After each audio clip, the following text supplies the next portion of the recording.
Hello friend, welcome to my YouTube channel math solution. आज हम surface integral का problem लेंगे। इसके पहले भी हमने एग्जांपल सॉल्व करे सरफेस इंटीग्रल का। एक और क्वेश्चन है, ये भी एक्स वाई प्लेन का ही रहेगा। बाय डिफॉल्ट आप एक्स वाई प्लेन ही कंसीडर करेंगे। ये फर्स्ट ऑक्टेन बोला तो ये आपको एक्स वाई प्लेन लेना पड़ेगा इन द फर्स्ट ऑक्टेन। बस यहाँ पे वही है कि डीएस कैसा डिसाइड करेंगे, बाकी पूरा क्वेश्चन प्रोसीजर है। पहले आपको एन कैप निकालना है। एन कैप के बाद जो भी है एक्स वाई प्लेन दिया है तो के बार से मल्टीप्लाई करेंगे। वाई जेड प्लेन देवा है, वाई और जेड देवा है तो आई से मल्टीप्लाई करना पड़ेगा। एक्स और जेड देवा है तो जे से मल्टीप्लाई करना पड़ेगा। तो ये मैंने आपको पहले वीडियो में बताया क्या क्या प्रोसीजर है डीएक्स की। वो तीनों कंडीशन नोट है, वो ध्यान में रखना है। उसी की बेस के ऊपर प्रॉब्लम आता है। एक दो क्वेश्चन ही एग्जांपल सॉल्व करने के लिए बहुत ही ज्यादा बुक छान लेंगे आप तो 3 क्वेश्चन मिलेंगे हार्डली। आप कितनी बुका पकड़ लो, 3 से 4 क्वेश्चन से ज्यादा नहीं है क्वेश्चन। और एग्जाम में क्या है, सेम ही क्वेश्चन आता है, बस फंक्शन बदलेगा बहुत से बहुत, और कुछ भी नहीं करेंगे बच्चों। तो ध्यान में रखना क्या कर सकते हैं अपन। तो evaluate the surface integral clearly बोला उसने, तो सबसे पहले और यहाँ पे हम फर्स्ट ऑप्शन कंसीडर करें तो सरफेस इंटीग्रल का फॉर्मूला सबसे पहले, तो ये हर बच्चे को याद होना। इसके बाद ही सब होना। आपको मिला एक दो और ये एस। अगर इससे क्लियरली समझ में आया एक बार और एग्जाम निकालना है आपको।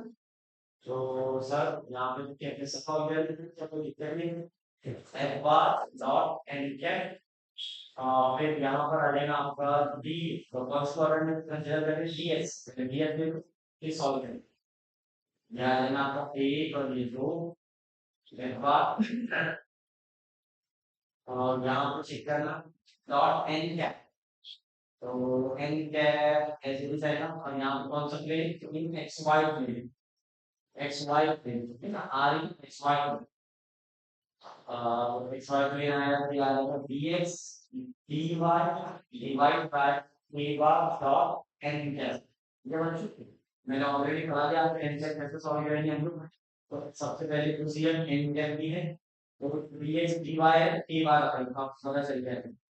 यहाँ पर आ जाएगा फाइव क्या आएगा, ये X square Y square Z square minus one. इससे भी पहले अगर आपको देखना है कि एन कैप का फॉर्मूला है grad five upon magnitude of grad five, बराबर। यस, फाइंड वैल्यू पे फाइव आपका डिसिप्लिन हमसे बोलेंगे तो जो हम डायरेक्ट डेरिवेटिव ले लो, partially differentiate with respect to X Y Z. Very direct, तो grad five is equal to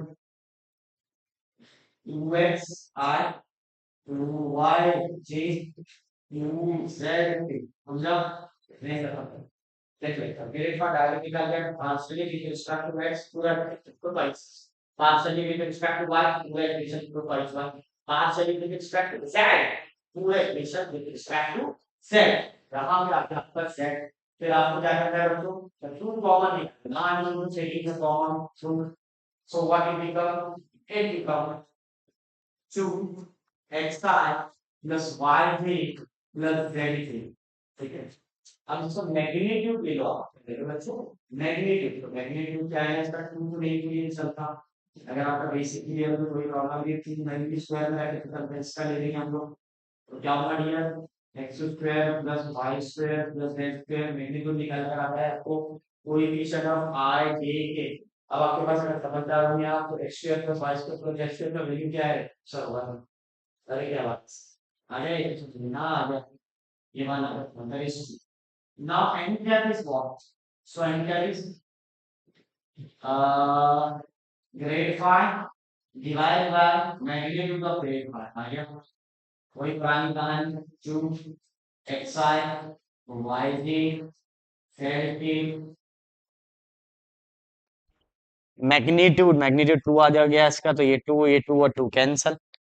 so n cap is equal to x i plus y j plus z k. तो यहाँ पे हमको ध्यान में रखना है एन कैप किस तरह सॉल्व करेंगे। एन कैप आ गया सर, फिर एन कैप के बाद में क्या लिखे थे आपने, डॉट के बार से मल्टीप्लाई करो। तो जैसे आप के बार से मल्टीप्लाई करेंगे तो क्या आ जाएगा, जेड आ जाएगा आपका।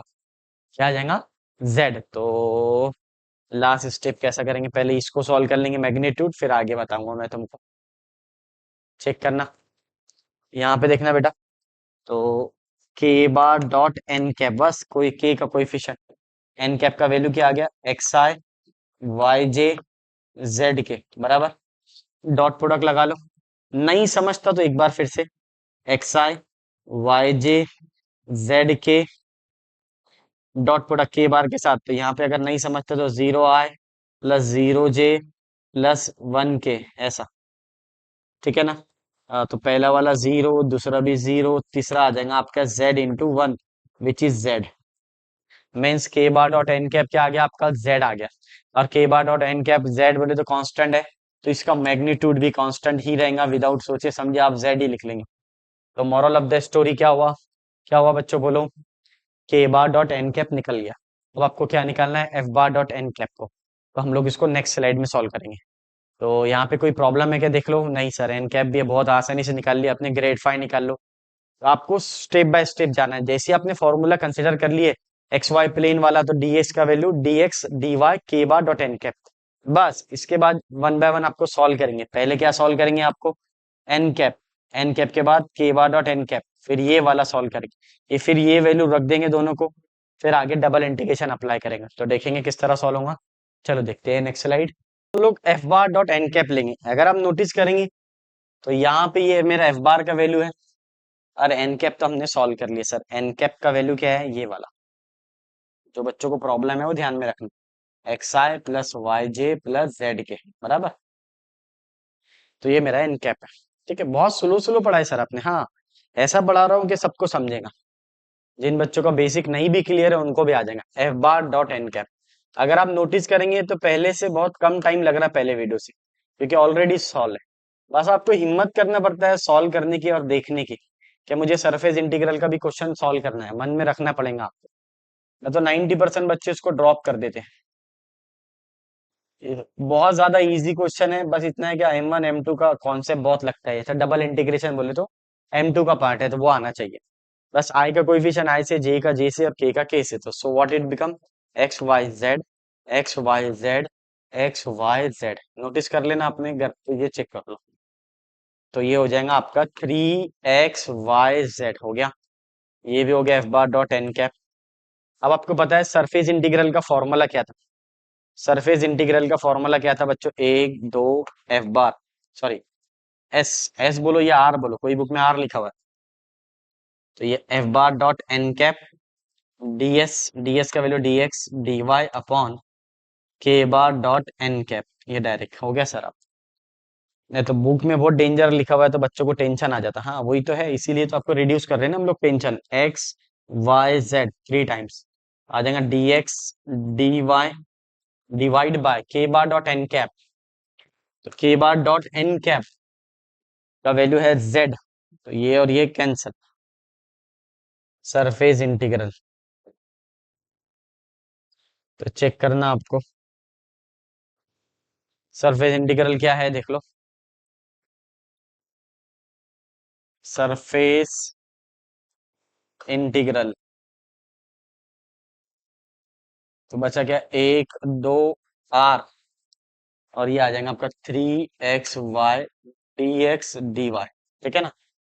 अब आपका एक्स वाई प्लेन पे, तो जेड तो जीरो है यहाँ पे, ठीक है ना, टू डायमेंशनल आ जाएगा, टू डायमेंशनल में यहाँ पे क्या होता है, लास्ट टाइम भी ऐसे करे थे हमने, जेड का इक्वेशन जीरो करे थे, वो लाइन का इक्वेशन था, प्लेन बन गया था, प्लेन का इक्वेशन था, अब ये स्पीयर का इक्वेशन है, किसका इक्वेशन है, स्पीयर का, तो अब ये जेड तो जीरो आ गया, तो यहाँ से जेड चले गया, तो बचा क्या, x square plus y square, तो ये सर्कल बन गया, क्या बन गया, सर्कल। तो यहाँ पे आ जाओ इधर, एक्स वाई प्लेन में क्या होगा, तो सर ये है ना, x square plus y square is equal to 1, z zero है यहाँ पे, तो सबसे बेस्ट यही चलेगा, ऐसा। यहाँ पे एक्स का वैल्यू क्या है, ऐसा देखना, ये एक्स का वैल्यू जीरो, ये सर्कल का इक्वेशन है ना, अगर समझाना है तो ऐसा लिख लो चलो, और यहाँ पे एक्स का वैल्यू 1 है, ठीक है ना। तो एक लिमिट तो आ गई आपकी 0 से 1 एक्स की, फिर वही पुरानी कहानी मैंने बोला था आपको, फर्स्ट ऑक्टेंड है, फर्स्ट ऑक्टेंड बोले तो ये कैंसिल कर दो, ये सब जाने दो, इतना ही लिखो, फर्स्ट ऑक्टेंड यहाँ पर देखो, तो यहाँ से एक्स का वैल्यू 0 से 1 आ गया, दूसरा लिमिट क्या आएगा, तो ये बढ़ते चला यहाँ से यहाँ तक के, दिख रहा ना आपको, तो वर्टिकल स्ट्रिप ले लो, कौन सा स्ट्रिप, वर्टिकल, एक दो तीन, यहाँ पे y का वैल्यू क्या है, जीरो, और यहाँ पे y का वैल्यू क्या है, √1 - x², ये तो समझता ना, ये वाई स्क्वायर उधर गया तो 1 माइनस एक्स स्क्वायर होता है, और y is equal to 1 minus x square का रूट पॉजिटिव लेंगे ताकि फर्स्ट क्वाड्रेंट है इसलिए। नहीं तो आप बोलेंगे sir plus minus root of 1 minus x square आएगा, तो नहीं, यहाँ पे फर्स्ट ऑक्टेन है ना, यहाँ पे तो एक्स भी पॉजिटिव वाई भी पॉजिटिव, इसलिए हमने पॉजिटिव ली। तो दूसरा जो लिमिट आ गया 0 से लेके रूट ऑफ, सर सेम ही क्वेश्चन है जो पहले पढ़ाए थे, हाँ बस इक्वेशन बदल गई, यहाँ पे स्फीयर था और वहां पे प्लेन का इक्वेशन था, बस वही वो पुरानी कहानी, z को 0 रखे थे, यहाँ पे भी z को 0 रखे, और एक लिमिट x का लिए और एक लिमिट y का लिए, तो x का लिमिट यहाँ 0 से 1 तक ले लिया, y का लिमिट 0 से लेके root of 1 minus x square तक, क्योंकि ये वेरी कर रहा ना, यहाँ पे y का वैल्यू देखो, आपको समझा देता क्यों अपन ऐसा इक्वेशन में लेते हैं, ये भी समझ लो। आ, ये जो कर्व का इक्वेशन है वो लेते हैं अपन, डबल इंटीग्रेशन में पड़े हुए, ये वेरी कर रहा है, यहाँ पे y का वैल्यू अलग है, यहाँ पे अलग है, यहाँ पे अलग है, यहाँ पे अलग है, दिख रहा है ना बच्चों, ऐसा, तो इसलिए हम लोग उसको डायरेक्ट इक्वेशन लिखते हैं उसका, root of y is equal to, sorry y is equal to root of 1 minus x square हो गया। बस अब इसको सॉल्व कर लो, 3xy dx dy, ठीक है। तो जो मिसिंग रहता पहले उसके रिस्पेक्ट में इंटीग्रेशन लिया जाता, तो अगर आप इसको नोटिस करेंगे तो y मिसिंग है यहाँ पे, तो y के रिस्पेक्ट में पहले इंटीग्रेशन लिया जाएगा, तो ले लो इंटीग्रेशन y के रिस्पेक्ट में। तो ये y आ जाएगा, पहले dy आ जाएगा, बाद में dx के रिस्पेक्ट में, क्यों सर, जो भी लिमिट मिसिंग रहती है उसके रिस्पेक्ट में, तो इसको हम लोग नेक्स्ट स्लाइड में लिखते हैं, सबसे बेस्ट रहेगा। तो 0 से 1 होना, 0 से 3 नहीं होगा, वो रॉन्ग लिखा हुआ है, ये 1 आ गया, ये 3x आ गया, ये 0 से root of 1 minus x square होना चाहिए, और ये y और ये dy, और लास्ट में dx, इसका इंटीग्रेशन ले लो बच्चों पहले, बोलो क्या आएगा, 0 से लेके 1 तक 3x, तो ये हो जाएगा बच्चों वाई स्क्वायर बाई 2। अरे सर बहुत ही आसान दिख रहा है, तो हाँ बेसिक फॉर्मूला आना चाहिए बस। अब x के रिस्पेक्ट में लेंगे, पहले upper limit minus lower limit से इसको सॉल्व कर लो, तो यहाँ पे तो ये 3/2 कांस्टेंट है, बाहर आ जाएगा, 0 से 1 आ जाएगा, और यहाँ x बचा, ये क्या हो जाएगा सर, ये कुछ भी नहीं बच्चों, रूट ऑफ एक्स स्क्वायर का होल स्क्वायर माइनस 0 का होल स्क्वायर, और ये dx आ गया। अब ले लो 3/2, 0 से लेके 1 तक, तो यहाँ पर आ जाएगा आपका x 1 minus x square minus 0 dx, अंदर भेज दे उसको, तो ये आ गया आपका 3/2, 0 से लेके 1 तक x minus x cube dx, upper limit minus lower limit, integration ले ले, एक्स स्क्वायर बाई 2 इसका इंटीग्रेशन, और ये एक्स रेस टू 4/4, 0 से लेके 1 तक, 3/2 1/2 माइनस 1/4 माइनस 0, 3/2, तो 4 माइनस 2 अपॉन 8, तो आंसर इज 3/2 2/8।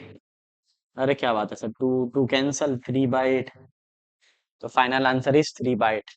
ये तो आना चाहिए डबल इंटीग्रेशन, ये बेसिक है बेटा, मेन पर्पस आपका डीएक्स को ही सॉल्व करना है, अगर आप इसको नोटिस करेंगे तो ये आंसर आ गया। कोई प्रॉब्लम है कि यहाँ पर बेटा, ये तो डबल इंटीग्रेशन लिया, जो मिसिंग रहता है लिमिट उसके रिस्पेक्ट में पहले लेते हैं इंटीग्रेशन, ये आता है मुझे सर पहले y के रिस्पेक्ट में ले, फिर x के, फिर यहाँ पे चेक कर लेना इस साइड में, ये 3 नहीं आएगा, यहाँ पे 1 नहीं आएंगे, हाँ बेटा ये प्रिंटिंग मिस्टेक, तो ये 1 आ जाएगा बच्चों, फिर f bar dot n cap ले लिया आपने, ये आ गया, फिर देन उसके पहले ये पीछे जा रहे हैं अपन उल्टा, ये हो गया के bar dot n cap, surface integration ऐसी है।